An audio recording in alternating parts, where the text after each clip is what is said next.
Here's another question that comes up. Where did Moses cross the Reed Sea? Now notice I'm being ornery saying Reed Sea. In Hebrew, the term is Yom Suf, which actually literally means Reed Sea. Yom means sea, Suf means reed. So Yom Suf means Reed Sea. It does not mean Red Sea, it means Sea of Reeds. So the question is, which sea is this? And so there's three basic, actually there's two main ones. And then I had this guy from Wisconsin was emailing me for about 3 months, beating me up about this going to Arabia.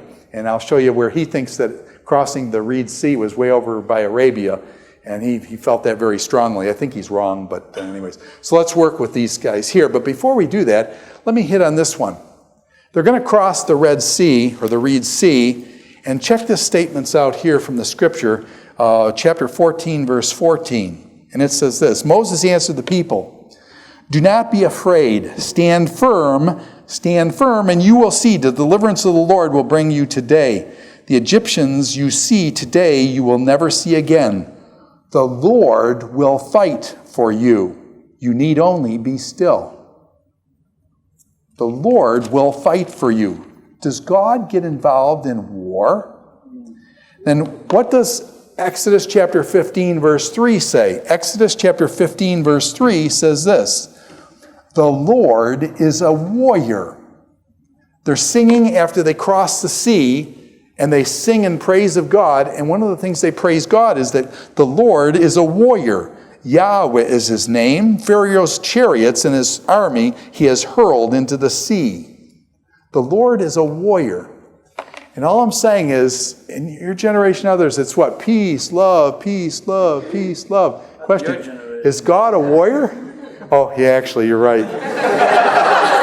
Actually, I see, some of the kids were dressed up today, kind of with the old 60s kind of thing, or 70s thing. And it just, yeah, okay, he's got me. You're right. Is God considered a warrior? Is that one of God's titles, that he is a warrior? And I get, it's really funny, I hear all these people saying, war is not the answer, war is not the answer. Question, sometimes is war the answer? Yes. Sometimes it is. Ecclesiastes says what? There is a time for what? There's a time for a peace, and there's a time for war. And so what I'm saying is, and you got to be very careful, in academic settings, are we the peace kind of people? In academic settings, do we argue peace, peace, love, all this kind of stuff in academic settings? And all I'm saying is, in the real world, are there people over in Afghanistan fighting and dying right this day, probably, as a result of what's going on in the world and that kind of stuff? I had to struggle with that for 7 months as my son was over there. And I still, how should I say, he's been back now for quite a while. Does he still have the remnants in his head of stuff that he saw, that he's told my wife and I, basically says, I've seen stuff that nobody should ever see in their lifetime. Do you know what it's like to see your friend blown to smithereens? And you got to pull his body off the wall, and you say it's like beef jerky, and you have to pull your friend off the wall, put it in a box, and pray to God that his parents don't open the box.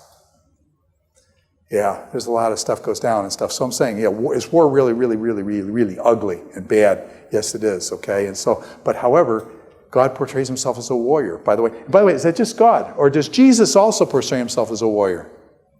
You say, well, Jesus is love, peace, turn the other cheek and stuff. Do you ever read the book of Revelation? Read Revelation chapter 19 sometime. Jesus going, peace, love. Jesus coming back. Is Jesus a warrior as well? Yeah. So anyways, just harassing you on that. It's okay to disagree on that question. Last class period, we had a student who's a friend of mine, actually, is a pacifist, and he was getting in my face and stuff, and it's okay. I'm saying different people will hold more pacifistic things, more of a just war theory and things. I'm more of a just war person myself, but it's okay to disagree on that. Different people hold different standards on that. Hannah? It does say he came to preach not unity, but disunity. He wished that he could call down the fire. Yeah, Jesus makes some very strong statements there, yeah. Okay, now, where did Moses cross the Reed Sea? Where did Moses cross the Reed Sea? Here they are in Goshen. This is the land of Goshen where the Jews were settled. Now, there's two places, basically. They could go across the Bitter Lakes or Lake Timsah, and they cross here. By the way, would that fit the Sea of Reeds? These are less saline than the ocean. Okay, the ocean, by the way, the ocean is salty, okay? Do reeds grow real well in salt? No, okay. So that when it says reed sea, some people think that it was these because these have less salt and there are reeds on these lakes. By the way, are these lakes big enough to drown an army? You say, well, no, there was only 3 feet deep. No. These lakes are big enough to drown a whole army. So these lakes are big, and so some people suggest that they went across the Bitter Lakes and then went down. Other people say, second view, that's one view, the Bitter Lakes or Timsah, they go across. The other way is that they crossed the Red Sea. And this would be the Red Sea crossing. They came down here, and this is the Red Sea, and this is an arm of the Red Sea. These are 2 arms of the Red Sea. And then they crossed here, and then went down to Mount Sinai here. Okay? So that's a second view. Now, a third view that this guy from Wisconsin is promoting and says that Moses came across from land of Goshen, went across. By the way, why didn't Moses just go up into the land of Canaan?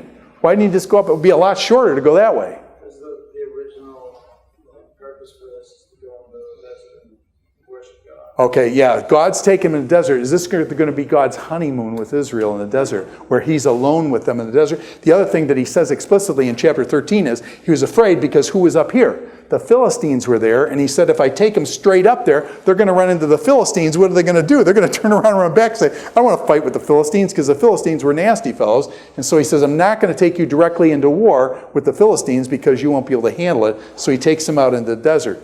Now, the third view then is that Moses takes them all the way across here, and Pharaoh chases them all the way across the desert, and Moses crosses here, the Red Sea, because they've actually found a chariot wheel here. They've actually found a chariot wheel here, and so this guy has made a case because of that chariot wheel that this is where Moses crossed and then went down to Mount Sinai in Arabia. Now, where is Mount Sinai? Well, Mount Sinai is here. Mount Sinai is here. Mount Sinai is here. Mount Sinai is here. Mount Sinai is here. Mount Sinai is here. Mount Sinai is here, here. Okay, where's Mount Sinai? There's actually about 20 sites for Mount Sinai. When Moses was up on top of Mount Sinai, did he sign off and say, I was here? No. So do we know where Mount Sinai is? No. And so there's about 20 sites for Mount Sinai. Nobody knows where it is. By the way, if you ever get a chance, go to this one. St. Catherine's Monastery here is worth the trek down there. It's just a wonderful old monastery. It's been there since the 300s AD. And there's wonderful monks down there and just really some cool stuff. So anyways, I recommend it. But anyways.